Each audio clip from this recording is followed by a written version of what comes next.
والعشرين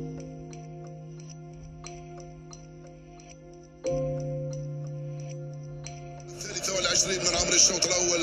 رياض يركز أمام الحارس إيرفي كوفي. في حياته يسجل وضيع رياض محرز يستعد لتنفيذ ركلة الجزاء. رياض من هنالك على يسار الحارس يا رياض، على يسار الحارس يا رياض، على يسار الحارس وعلى يمينه جول. جول يا رياض، جول يا رياض.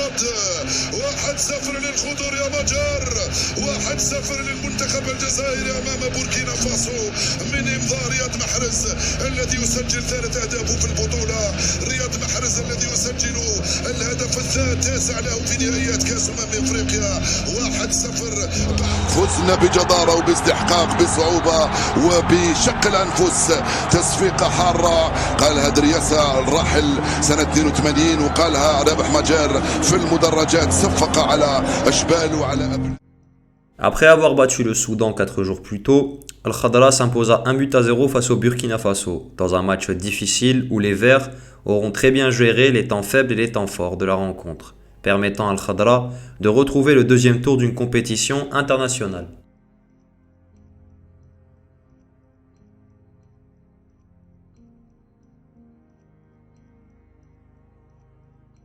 Pour le compte de ce troisième match, Al-Khadra a une opportunité en or de pouvoir faire en sorte que ses joueurs soient tous concernés.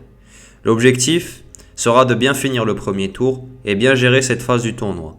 Après cette qualification, Vladimir Petković a une opportunité en or de bien gérer la phase finale de ce premier tour, en donnant du temps de jeu aux joueurs qui ont eu peu ou pas de temps de jeu jusqu'à présent, afin que le groupe entier se sente concerné avant d'attaquer la phase éliminatoire où un autre tournoi commencera.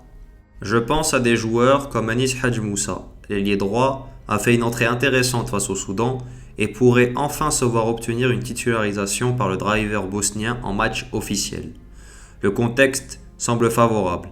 Al-Khadra est qualifié, la Guinée équatoriale presque éliminée, surtout son style de jeu qui pourrait faire mal à l'opposition, ou Anis pourrait être diabolique au 1 contre 1. L'heure est peut-être venue de lui donner une chance. Dans cette même idée, je penserai à un joueur comme Montsof Bakrar, qui a été peu utilisé par Vladimir Petković et qui n'a pas la moindre minute durant ce tournoi.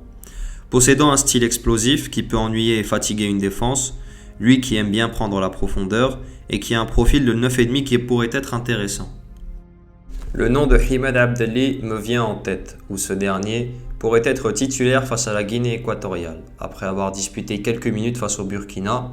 Son profil de milieu de terrain organisateur pourrait nous être utile pour cette rencontre.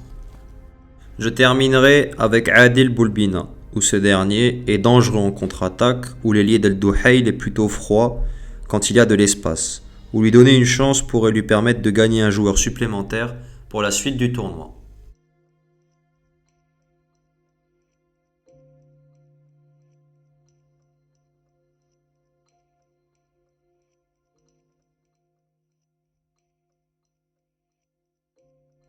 Pour le dernier match des poules, les Verts croiseront le fer face à la Guinée équatoriale.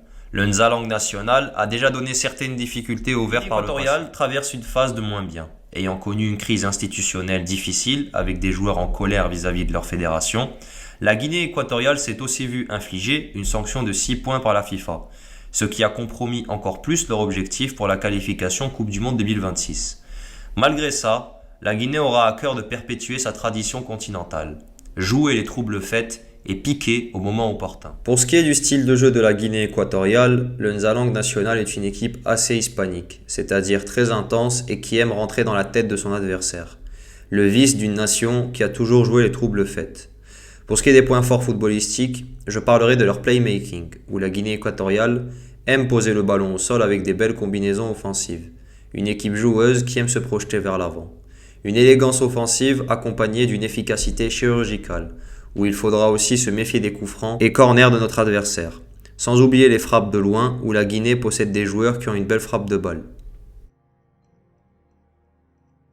Pour ce qui est des points faibles, j'évoquerai leur assist défensive, où la Guinée laisse beaucoup d'espace aux porteurs de balles, avec des failles au niveau du marquage. Je parlerai aussi de leur arrière gauche qui a cette tendance à beaucoup trop se projeter vers l'avant, et qui laisse des trous béants dans son dos, sans oublier le fait qu'il soit faible en 1 contre 1. Un joueur qui fait des différences pourrait se régaler sur cette rencontre. Un gros pressing pourrait aussi nous faciliter la tâche et pousserait l'opposition à faire des erreurs, notamment sur la relance. Pour ce qui est des individualités, le cauchemardesque Ivan Salvador, alias Cheveux Roses, est toujours présent, où son apport est toujours aussi important depuis maintenant plusieurs années. Le milieu de terrain, qui évolue désormais à Wisła Płock en Pologne, est une véritable plaie, avec et sans ballon, toujours prêt à saisir la moindre des occasions pour piquer au vif son adversaire au moment opportun. Je parlerai aussi de José Machin, qui évolue à Monza en Italie en Serie A, où il faudra se méfier, lui qui a un bon playmaking, mais qui a aussi une excellente frappe de balle. Je rajouterai aussi que ce dernier possède un très bon sens du but pour un milieu de terrain. Il faudra se méfier de ce joueur quand il prendra l'initiative de vouloir faire sa frappe de balle habituelle.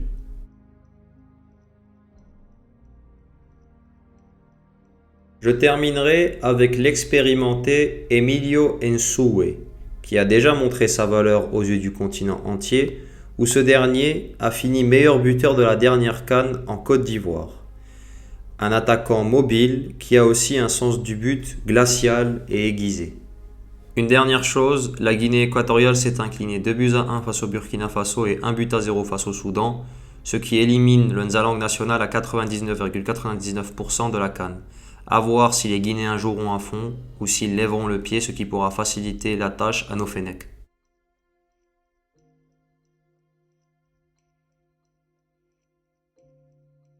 Pour ce qui est de l'historique des rencontres, l'Algérie et la Guinée équatoriale se sont affrontées au total 3 fois. En 2022 d'abord avec une désillusion connue à la CAN 2022, perdant 1-0 après 35 matchs sans défaite.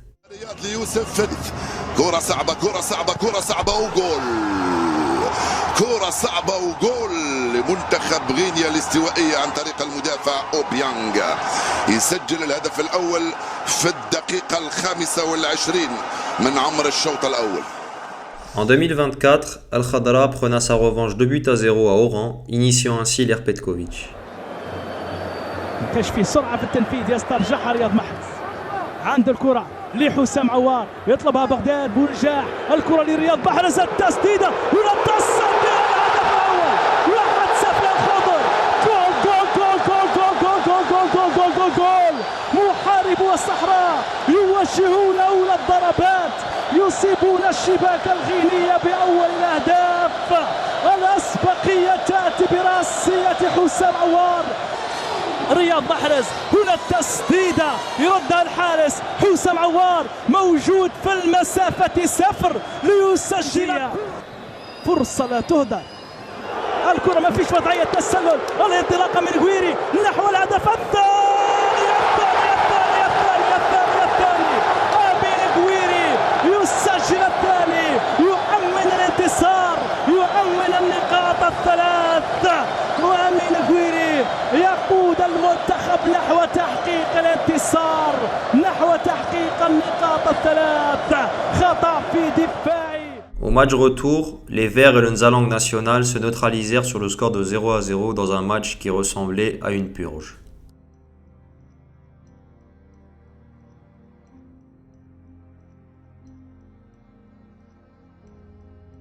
Pour ce qui est des compositions d'équipe, je partirai avec 2 systèmes de jeu différents en donnant la chance à plusieurs joueurs qui n'ont peu ou pas joué lors des 2 premiers matchs, avec d'abord un 3-4-3.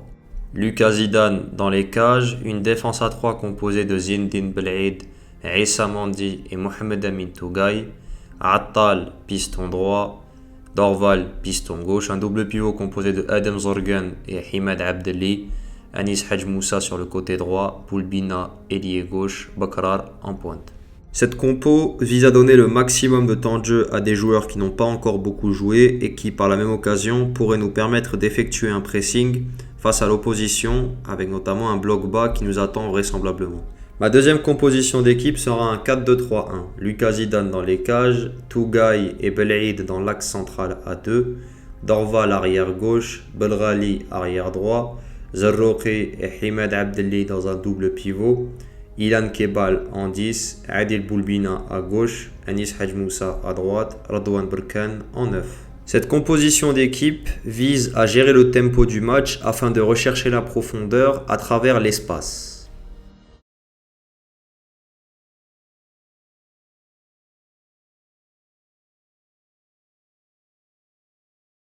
Pour ce qui est de l'enjeu de la rencontre, l'Algérie peut se permettre de jouer le match avec une légèreté, avec une tranquillité assez rare, où le Khadra est l'une des seules 3 équipes à s'être qualifiées directement via le deuxième match, avec l'Égypte et le Nigeria. Les Verts vont pouvoir rentrer tranquillement dans le match sans aucune pression et jouer avec une certaine légèreté, c'est-à-dire pratiquer du beau jeu. Il va falloir bien gérer le groupe, bien gérer l'esprit et bien gérer le physique des joueurs avant d'entamer le deuxième tour. Voilà, merci d'avoir regardé cette vidéo. N'hésitez pas à liker, partager, vous abonner, commenter pour le référencement. Un énorme merci, on vient d'atteindre les 11 000 abonnés, Yatekoum Saha. Et aussi, je voulais vous remercier pour la vidéo de Ibrahim Maza qui a atteint les 100 000 vues. Merci beaucoup, votre soutien me fait chaud au cœur. Inch'Allah, grâce à vous, j'atteindrai mes objectifs et je vous proposerai le meilleur contenu possible à l'avenir. Voilà, 1, 2, 3, voilà, gérer et Inch'Allah un 9 sur 9. Ciao, ciao.